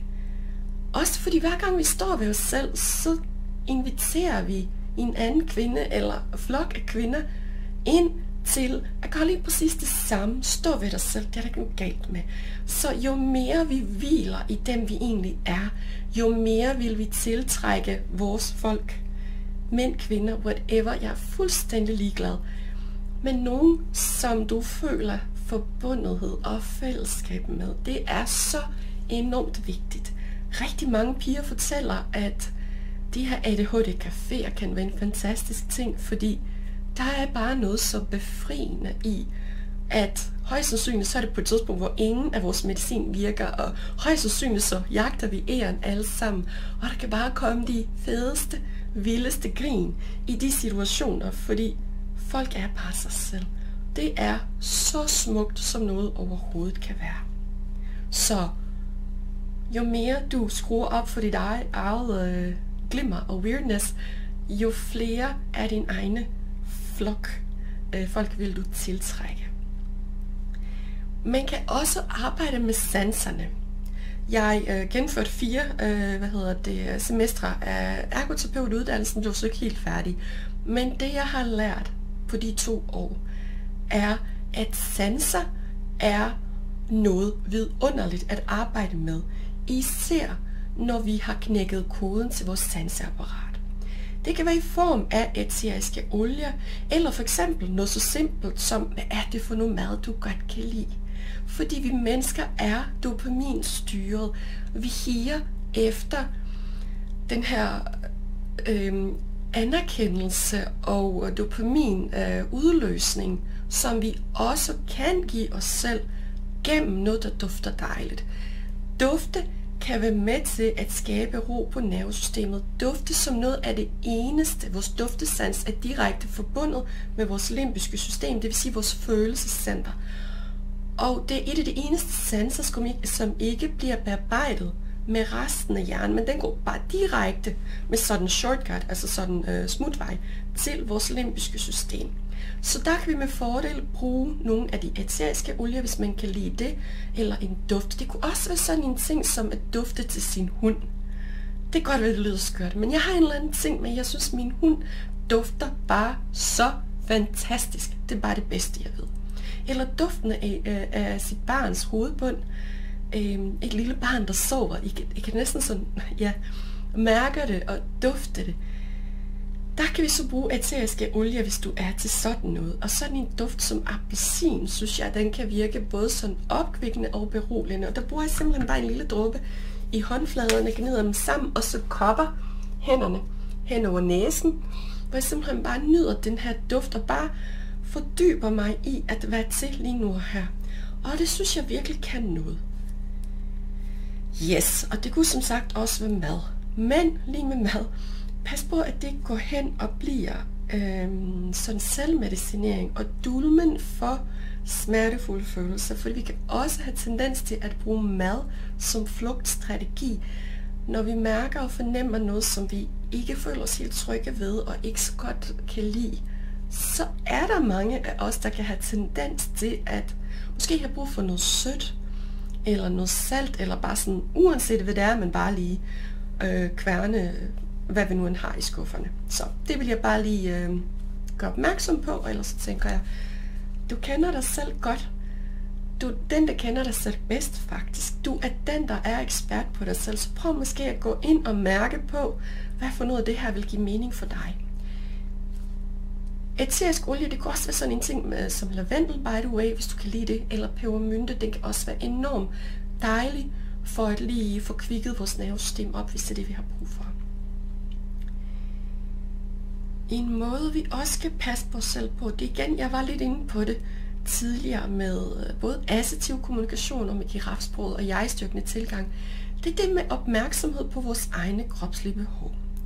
Sidste forløb, jeg havde med pigerne, fortalte jeg dem på et af de første moduler om det, jeg kaldte for selvkærlige handlinger. Det vil jeg ikke kalde det igen, fordi mange af os forbinder selvkærlige handlinger med sådan noget som massage eller spa-bad eller lignende. Noget sådan consumer kapitalisme forbundet, noget som koster penge, noget selvforkælelse, noget luksus.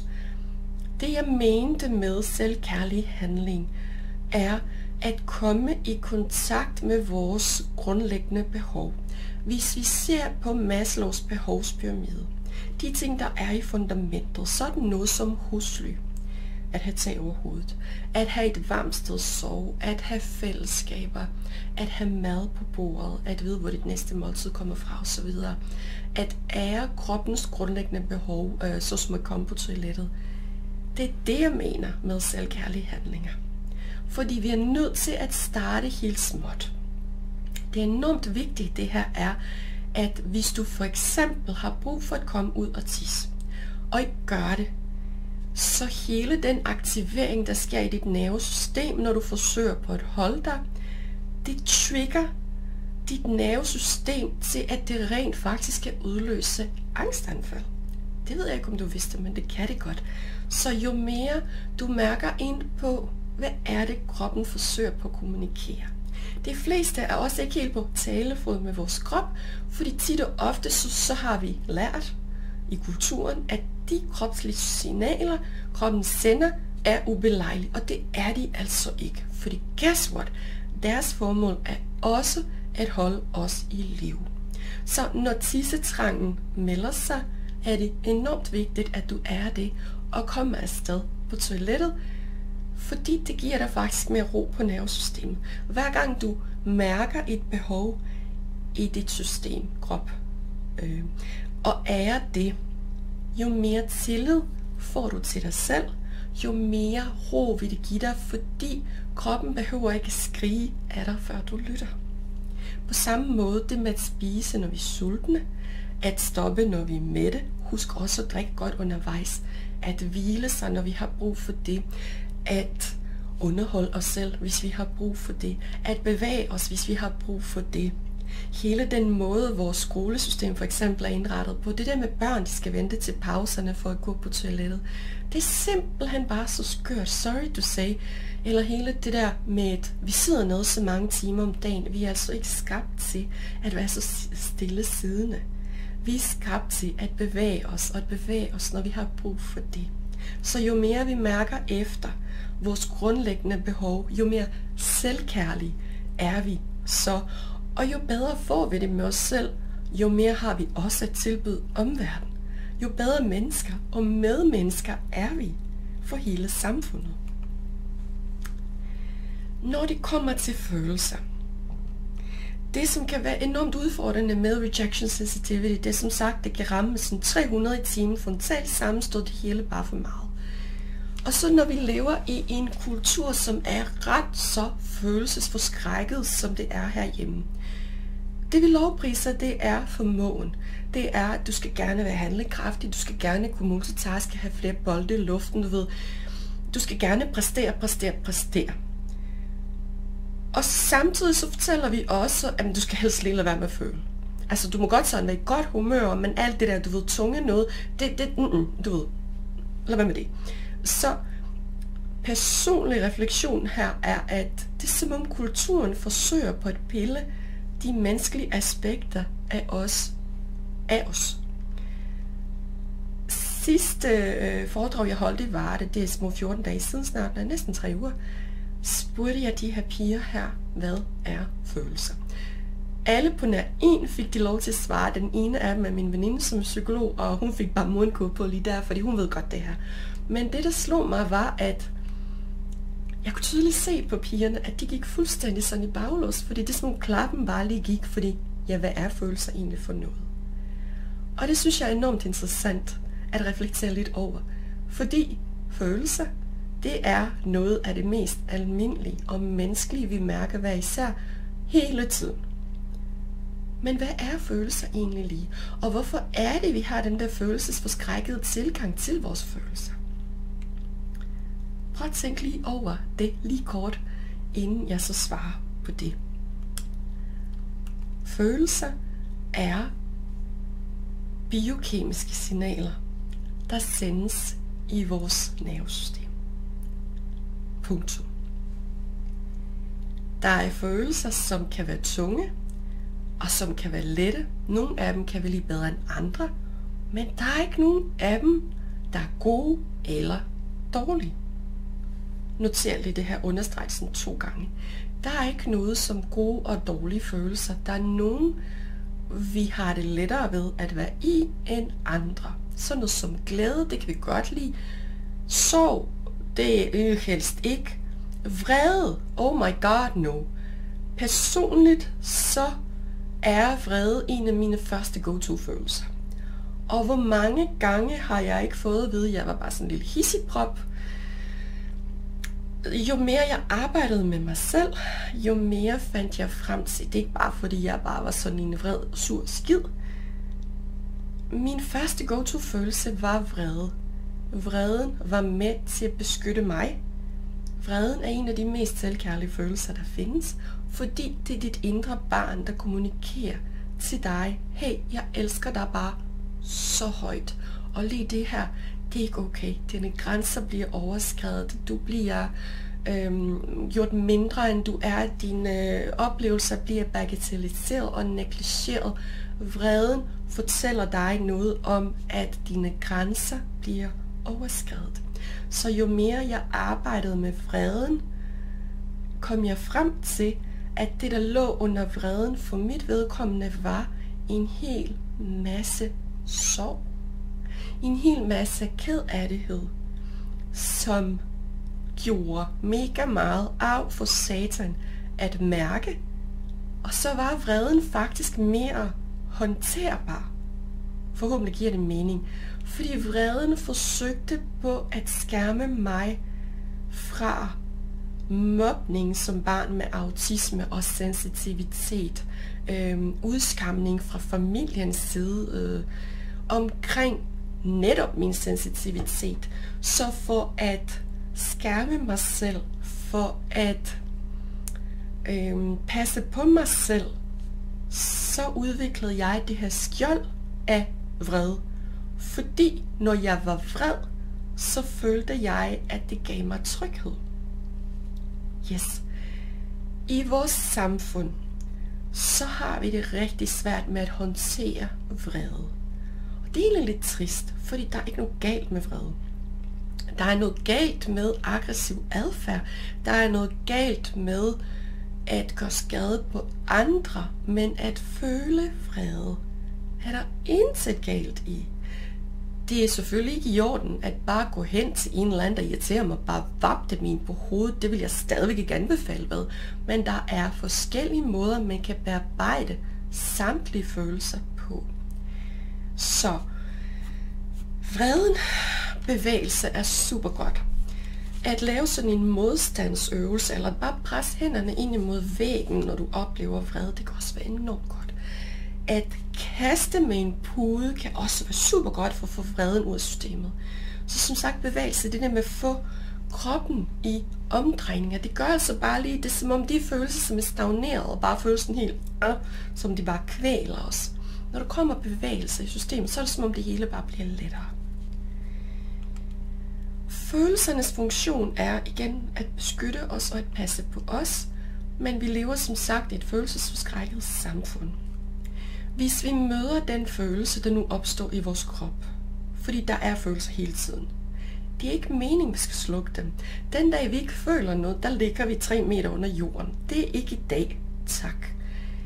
Når vi møder den her følelse i vores krop, så tager det omkring 90 sekunder, peger forskningen på, at få bearbejdet den her følelse. Hvis vi tillader os bare lige at komme frem og måske bare give den et navn, så kan vi sige vrede. Så er det som om, at det egentlig bare lige sådan letter, fordi okay, hun har set mig, det er okay. Og hvis vi så mærker ind på, hvad er det for en følelse, vi for eksempel står med, det med bare at sige, jeg er simpelthen så vred lige nu, så jeg fucking altså bare helt, sådan hulk. Det kan altså bare noget. Gå ind og mærk ind i kroppen. Hvor mærker du den her følelse henne? Det kan også være glæde, det kan være hvad som helst andet, men nu var vreden vi lige tog fat i. Fordi hvor i kroppen mærker du det henne? Hvis det er vreden, så er det sådan en lige under ribbenet. Jeg kan bare mærke sådan, næsten mavesåagtig følelse, ikke? Hvor det bare syder og brænder, og det er bare sådan, du ved, det skal bare ud. Og det kunne også være sådan noget, som at spørge sig selv, men hvis den sidder i kroppen, hvordan føles den? Okay, hvad for en farve vil jeg give den? Og lige i dag, så kan jeg godt se det sådan en rød, men med sådan en med orange faktisk gnister, sådan, det bare ud af. Så på den måde, så kan man gå ind og lege lidt med de forskellige følelser, fordi når vi for eksempel ved, hvad de er, hvad deres formål er, så er det lige pludselig ikke så farligt. Det har det aldrig været. Men det er det, vi har lavet os fortælle. Og igen, jeg siger ikke, at det er kun samfundets skyld, og de burde vide bedre. Igen, vi er alle sammen ofre af andre ofre. Hvis vores kultur og samfund aldrig har lært at håndtere de her ting, så er det måske ikke på sin plads at sige, at det er også bare deres skyld, at de så ikke har lært mig det. Fordi hvordan skal nogen, som ikke har mestret noget, kunne lære dig noget om det? Det kan vi da lidt ikke lade sig gøre. Yes. Dans. Det kan også være fantastisk. Og nu hvor du har lavet den her kære playliste her, så kan du bare give den gas og bare lade kroppen bevæge sig sådan, som du rent intuitivt har brug for og lyst til. Følg simpelthen bare kroppens grejning. Kroppen, det er dit aller mest dyrebare redskab, du har her i livet med dit åndedræt. Fordi åndedrættet, det har du med dig fra, når du bliver født, og åndedrættet og kroppen og bevidstheden, de hænger sammen. Så nu får du lige lidt tips her. Brug dem, men til din egen fordel. Tillad dig selv at være i det, du er. Tillad følelserne være, hvad de er, og så gå med dem. Fordi jo mere du tillader dem at være der, jo mindre du skammer ud på dem, jo hurtigere går du igennem det. Og der er ingen vej udenom, der er kun igennem. Jeg vil slutte den her Rejection Sensitivity Dysphoria og det her oplæg med en fortælling, som vi nok alle sammen kender. Det kan du nok også godt se på billedet. Jeg vil gerne fortælle dig om den grimme ælling. Fordi jeg føler virkelig, at vi har brug for meget mere glimmer og magi og eventyr i vores hverdag. Så lad os lige mindes historien om den grimme ælling. H.C. Andersen skrev den her historie for rigtig mange år siden.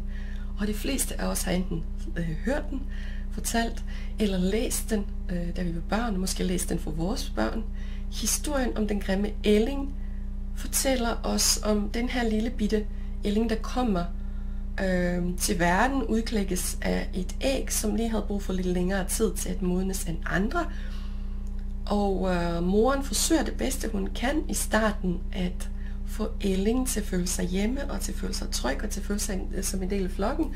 Men moren bliver latterliggjort af de andre gamle ænder, og hun ender også selv med at udstøde den her lille ælling.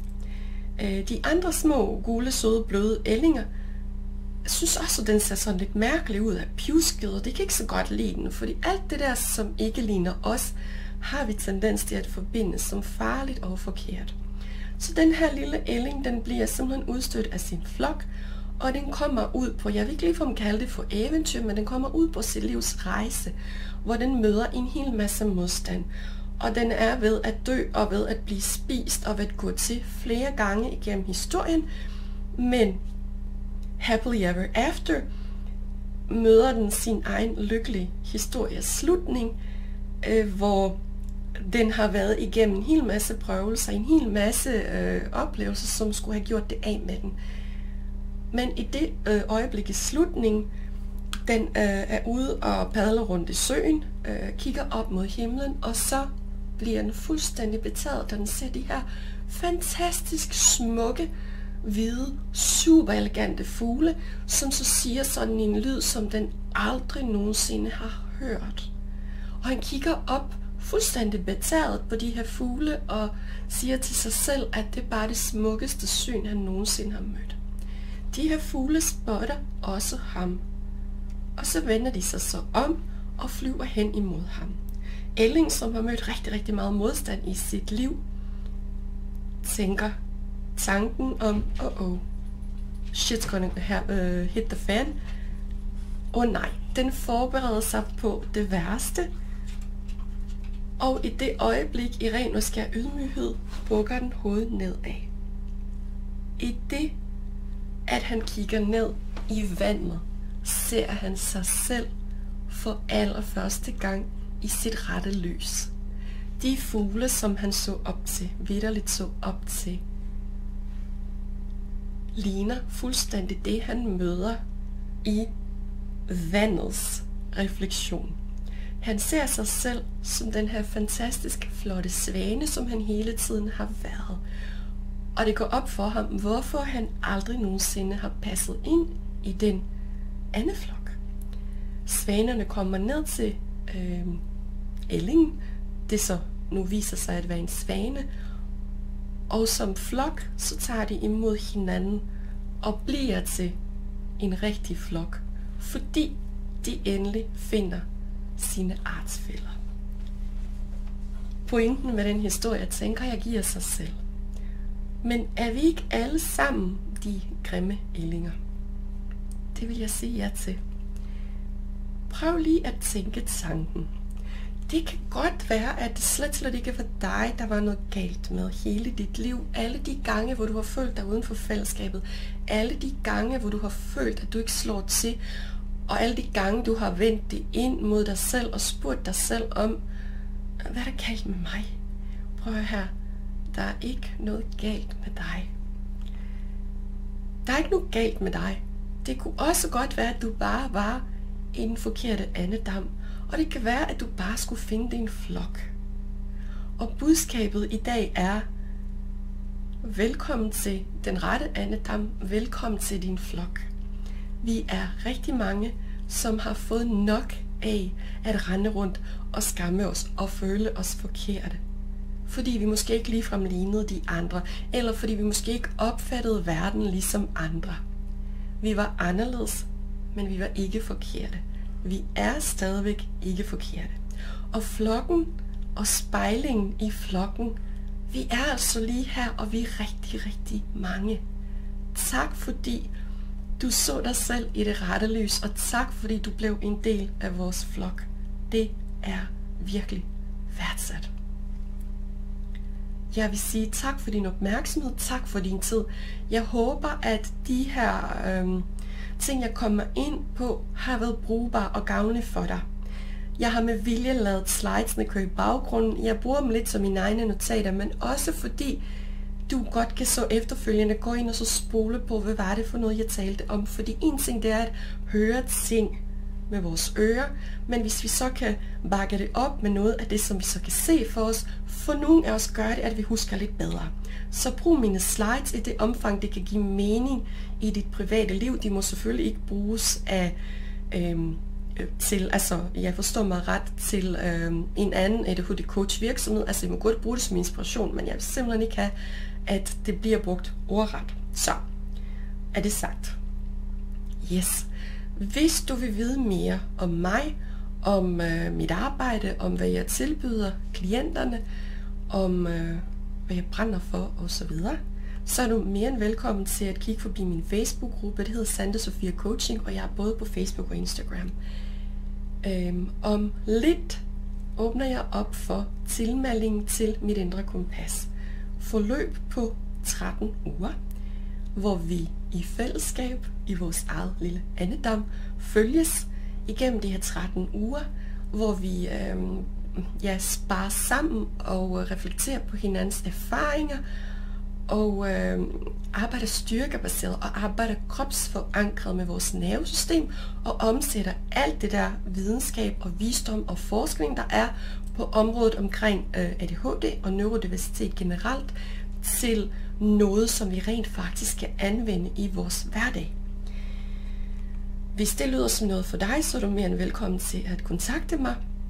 Om et par uger kommer der også en 3-dages webinar om Rejection Sensitivity Dysphoria, hvor jeg går endnu mere i dybden og kommer med flere redskaber, med flere øvelser, vi lige får afprøvet sammen i det her gruppecoaching, som jeg kommer til at køre. Der kommer også et webinar om perfektionisme, og det er noget af det, som jeg har holdt tidligere. Men jeg vil ikke være sådan ægte ADHD-lady, hvis ikke det var, fordi det her også lige skulle finpudses til, det er perfekt. Ej, nu er det gas. Og der kommer også noget omkring ADHD og kvinder, og ADHD og seksualitet, fordi det er et emne, som knytter sig rigtig tæt op af ADHD og dopaminsøgende adfærd. Så det glæder jeg mig bare enormt meget til. Hvis nu bliver du introduceret til min lille musepige, Luna, min trygge connection i det her liv. Hun er bare min bedste veninde. Hun er bare min baby. Jeg har 2 børn, men hun er bare min baby. Om et par dage skulle min hjemmeside gerne være oppe at køre. Den er under rekonstruktion, og den hedder sandasofia.dk. Der vil du også kunne finde info om de praktiske ting i forhold til forløb og så videre, og alt muligt andet på bloggen og alt sådan noget. Der tilbyder jeg psykoedukation, coaching, både 1-til-1 og i grupper. PT, det står for personlig træning. Så igen den der kropsforankrede tilgang, hvor vi kan arbejde med hele pakken, vi nu har. Jeg har meget holistisk tilgang i mit arbejde, det vil sige, at jeg ser på det hele menneske. Jeg ser på krop, sind og ånd. Og når jeg siger holistisk, så mener jeg ikke noget woohoo. Jeg mener hele mennesket, for det er jo det, holistisk står for. Og som sagt, Facebook og Instagram, Sandra Sofia Coaching, lige ud af landevejene. Tusind tak, fordi du fulgte med. Jeg håber, at du finder informationer her gavnlige og brugbare, og noget, du kan omsætte i dit eget liv. Jeg vil virkelig sætte pris på, hvis du giver det thumbs up eller like under videoen, og hvis du så gider skrive en kommentar, bare lige kort eventuelt, og hvad der har gjort indtryk på dig. Også hvad er der for nogle redskaber, som jeg måske kommer ind på, som du måske selv har brugt, eller som du måske efterfølgende får afprøvet, og hvordan det har virket. Jeg glæder mig så meget til at følge dig i din rejse, og jeg vil glæde mig til, at vi kan følges ad. Tusind tak, fordi du er til. Tak for i dag.